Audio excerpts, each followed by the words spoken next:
তৌহিদ আফ্রিদিকে গ্রেপ্তার, ৭ দিনের রিমান্ড আবেদন পুলিশের। আলোচিত কন্টেন্ট ক্রিয়েটর তৌহিদ আফ্রিদিকে গ্রেপ্তার করেছে পুলিশের অপরাধ তদন্ত বিভাগ সিআইডি। রবিবার রাতে বরিশাল থেকে তাকে আটক করা হয়।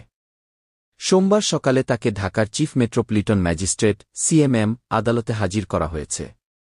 তার বিরুদ্ধে ৭ দিনের রিমান্ড আবেদন করেছে তদন্তকারী সংস্থা।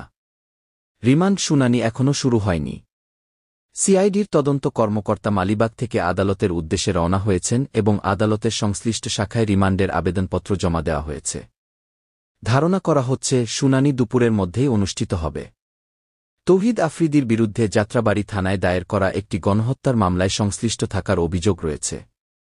মামলাটি জুলাই-আগস্ট মাসে করা হয়েছে, যেখানে তৌহিদ আফ্রিদি এক নম্বর আসামি হিসেবে তালিকাভুক্ত। এই মামলার অন্যান্য আসামিদের মধ্যে রয়েছেন সাবেক প্রধানমন্ত্রী শেখ হাসিনা ১ নম্বর আসামি, সাবেক স্বরাষ্ট্রমন্ত্রী আসাদুজ্জামান খান কামাল ২ নম্বর, সাবেক পুলিশ মহাপরিদর্শক চৌধুরী আবদুল্লাহ আল মামুন ৩ নম্বর এবং তৌহিদ আফ্রিদির বাবা নাসির উদ্দিন সাথী, যিনি মাই টিভির চেয়ারম্যান, তিনিও মামলার আসামি এবং গ্রেপ্তার রয়েছেন। তৌহিদ আফ্রিদি একজন আলোচিত ইউটিউবার ও কন্টেন্ট ক্রিয়েটর, যিনি বিভিন্ন সময়ে সামাজিক মাধ্যমে নানা বিতর্কিত মন্তব্য ও কর্মকাণ্ডের মাধ্যমে আলোচনায় এসেছেন। তার সঙ্গে ঢাকা মহানগর গোয়েন্দা পুলিশের ডিবি প্রধান হারুন অর রশিদের ঘনিষ্ঠ সম্পর্ক নিয়েও অনেক আলোচনা রয়েছে। আফ্রিদি তাকে চাচা বলে সম্বোধন করতেন। বর্তমানে আদালত প্রাঙ্গণে তাকে আনার প্রক্রিয়া চলছে।